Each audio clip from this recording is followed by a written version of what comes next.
એકવાર છબરડો સામે આવ્યો। ગુજરાત યુનિવર્સિટીએ ફરીથી જાણે કે બુદ્ધિનું દેવાળું ફૂંક્યું હોય તેમ બીકોમ સેમેસ્ટર 4માં મોટા ભાગના વિદ્યાર્થીઓને નાપાસ કર્યા। પરિણામમાં માર્ક્સની કોલમ ઉપર નીચે થઈ ગઈ। યુનિવર્સિટીએ વેબસાઇટ પરથી પરિણામ હટાવી દીધું।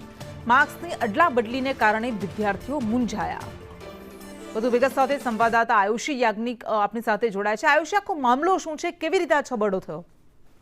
કૃષ્ણા, અવારનવાર ગુજરાત યુનિવર્સિટીમાં કોઈને કોઈ છબરડા સામે આવતા હોય છે, ત્યારે વધુ એક વખત ગુજરાત યુનિવર્સિટીનો આ છબરડો સામે આવ્યો છે, જેમાં યુનિવર્સિટીના સત્તાધીશોએ બુદ્ધિનું દેવાળું ફૂંક્યું હોય તેવી ઘટના સામે આવી છે કે જેમાં બીકોમ છે જે સેમ 4ની પરીક્ષાનું જે રિઝલ્ટ છે તે રાત્રે જાહેર કરવામાં આવ્યું અને આ રિઝલ્ટની અંદર મોટાભાગના તમામ વિદ્યાર્થીઓનું રિઝલ્ટ ફેલ આવતા વિદ્યાર્થીઓ પણ મૂંઝવણમાં મુકાયા અને જે રિઝલ્ટમાં માર્ક્સની જે કોલમ હોય છે તે આખી ઉપર નીચે થઈ જતા અને આખું રિઝલ્ટની અંદર છબરડો સામે આવ્યો છે। ત્યારે આ ઘટના સામે આવ્યા બાદ જ્યારે વિદ્યાર્થીઓ છે કે જે યુનિવર્સિટી પહોંચ્યા અને ત્યારબાદ યુનિવર્સિટીએ આ વેબસાઇટ પરથી રિઝલ્ટને પાછું ખેંચવું પડ્યું અને માર્ક્સના આજે અદલા બદલીના કારણે જે વિદ્યાર્થીઓ છે તે મૂંઝવણમાં મુકાયા હતા। ત્યારે આ છબરડો કઈ રીતે થયો છે અને તેને તપાસ કરવામાં આવે છે તે જોવું રહ્યું, કારણ કે અવારનવાર આ પ્રકારની ઘટના સામે આવે છે જેમાં યુનિવર્સિટીમાં વિવિધ કાર્યક્રમોમાં જ જાણે કે કર્મચારીઓ વ્યસ્ત હોય અને જ્યારે વિદ્યાર્થીઓ માટે જે કામગીરી કરવી જોઈએ તે ન થતી હોય અને જે પણ કામગીરી કરવામાં આવે છે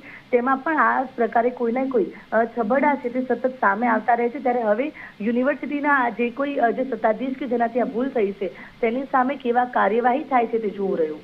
જી બિલકુલ, આભાર।